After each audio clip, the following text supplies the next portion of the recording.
ikintu tutazi kuri Giti ikintu mutanziho nko nkunda amafaranga. So thank you very much open mic. ndagushimire cyane Giti. Nanjye ndabashimiye twa Junior GITI mukomeze mu nkundi. Ni umusore arubatse. Junior GITI ni byombi. Gute muvyo?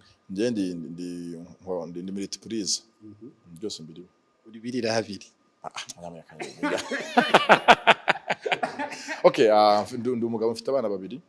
Uyu n'umuhungu wanjye n'umukobwa wanjye. Mfite abana babiri ariko mu muwe ntagaragara.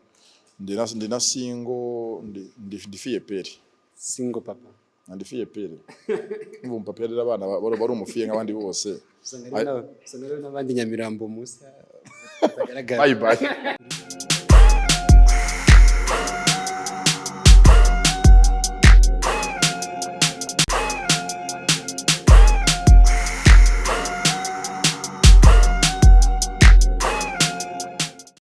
My name is Patrick, ndi kumwe n'Umusiguzi witwa nitwa Junior GITI.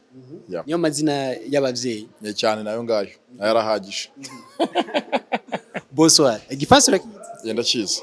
Vugaho, urashaka kuvuga gato? Nashaka kuvuga je m'appelle, nkavuga bonsoir. Je m'appelle GITI. Bonsoir, abakunzi bose ba open mic.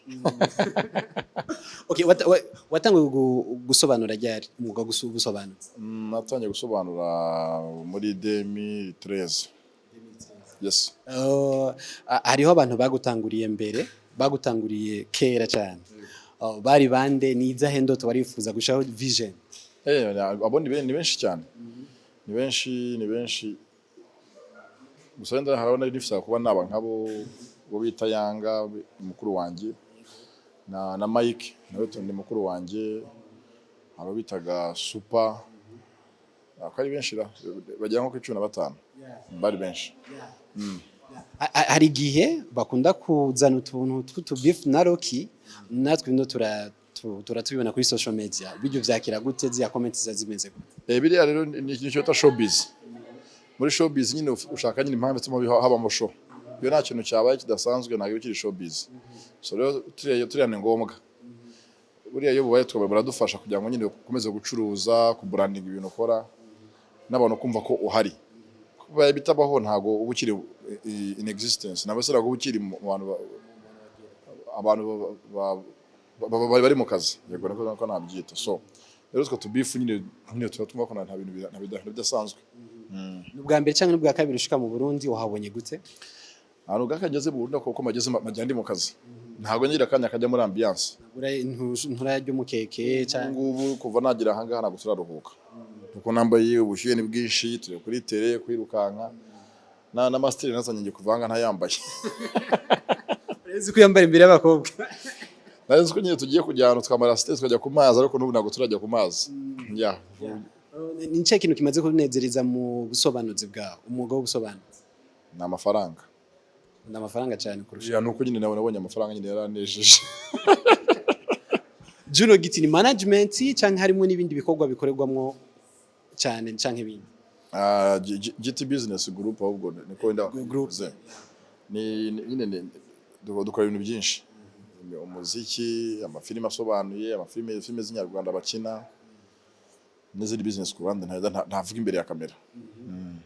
Zimeze nka zimwe za DFD ariko gusora amapredance cyangwa utavuga ibyo. Okay, ngiye nkora business z'ubwubatsi, ubuhinzi n'ubworozi, so byinshi dukora. Byinshi bitandukanye.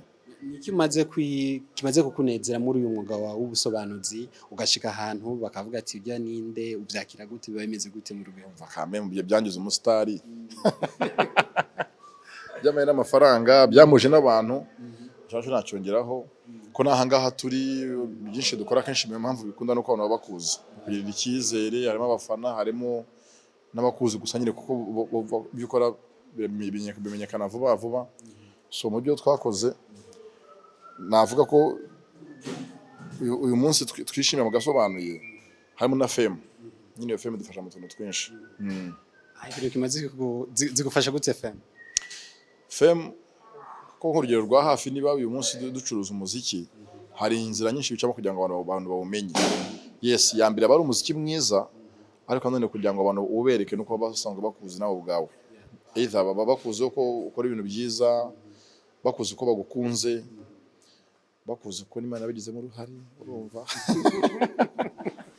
so tsarushye. Just easy uyu mwanya hari ikintu mufana, hari ikintu musana, sinzi kuri yonke wiwe canke ibindi, umubona gute muri ko murakorana nk'umuryango nka family? Nyine mubona gutyo nyine nkuko bivuze nka famille nyine. Mubona nka famille, yamubona nk'umuntu ukunda akazi, nk'umuntu wumva kandi umuntu utuje uri pose mu byo dukora. Vision wari ufise warayigezeho canke? Ntabwo ndayigeraho gusa n'ubundi turi mu nzira nziza. Nka Junior GITI ushaka kuyibona gute nyuma ya 5 years canke 10 years? Aho tugeze turahashima.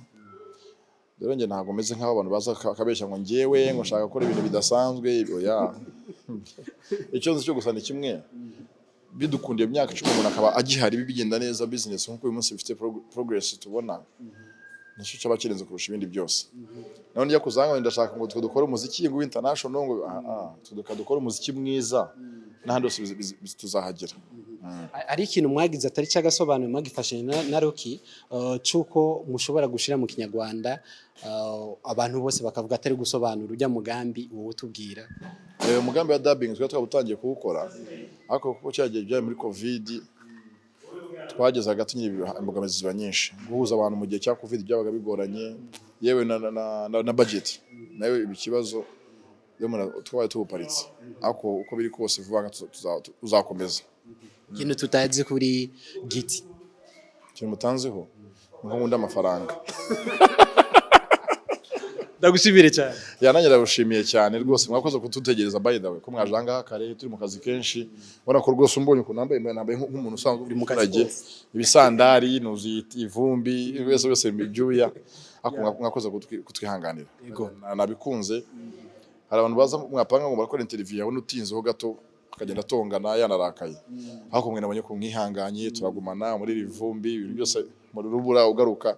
So thank you very much open mic. Ndagushimire cyane GITI. Nanjye ndabashimiye, twa Junior GITI, mukomeze mu nkundi. N'umusore arubatse? Junior GITI ni byombi. Gute mbyombi? Nje ndi multiprise.